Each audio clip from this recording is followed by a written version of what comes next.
रात का समय था। आसमान में काले बादल छाए हुए थे, बिजली चमक रही थी और हवा में अजीब सी सरसराहट थी। गांव के बाहर एक पुराने किले के खंडहर में दो शक्तियां आमने सामने आने वाली थी। एक थी चुड़ैल कालिनी और दूसरी थी डायन मोहिनी। कहानी शुरू होती है शिवगढ़ गांव से। गांव में लगातार लोगों के गायब होने की घटनाएं बढ़ने लगी। कोई कहता चुड़ैल ने उठाया तो कोई कहता डायन का श्राप है।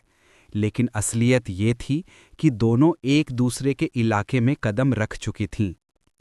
कालिनी का इलाका जंगल की तरफ था, जहां उसकी हंसी सुनकर पेड़ तक काम जाते थे। वहीं मोहिनी की आत्मा गांव के पुराने कुएं के पास भटकती थी और जो भी वहां देर रात पानी लेने आता, उसकी चीखें सन्नाटे में गुम हो जाती थीं। एक रात जब पूर्णिमा का चांद आसमान में खून सा लाल दिख रहा था, तभी दोनों आमने सामने आ गईं। हवा रुक गई, पेड़ों की पत्तियां तक स्थिर हो गईं। मोहिनी ने अपनी ठंडी आंखों से कहा, ये इलाका अब मेरा है कालिनी, अब तू यहां किसी को नहीं डरा पाएगी। कालिनी ने ठहाका लगाया, हा हा हा हा, तू भूल गई है मोहिनी, ये जमीन उस खून से सींची है जो मैंने बहाया था, अब तेरे पंख जला दूंगी।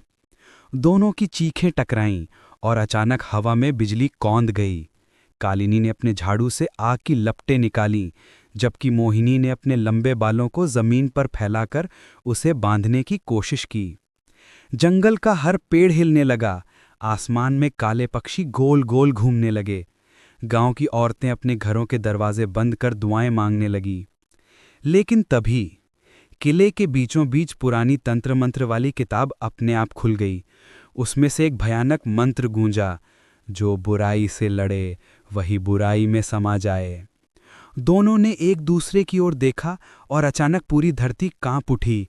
आग की लपटें, चीखें और धुएं का गुबार सब कुछ मिलकर ऐसा दृश्य बना रहे थे जैसे नरक खुल गया हो। फिर एक पल में सब शांत हो गया।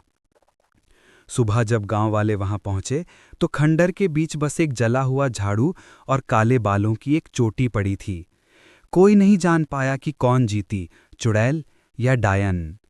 लेकिन आज भी हर पूर्णिमा की रात वही खंडर से दो परछाइयां निकलती हैं और हवा में किसी औरत की दोहरी आवाज गूंजती है, ये इलाका हमारा है।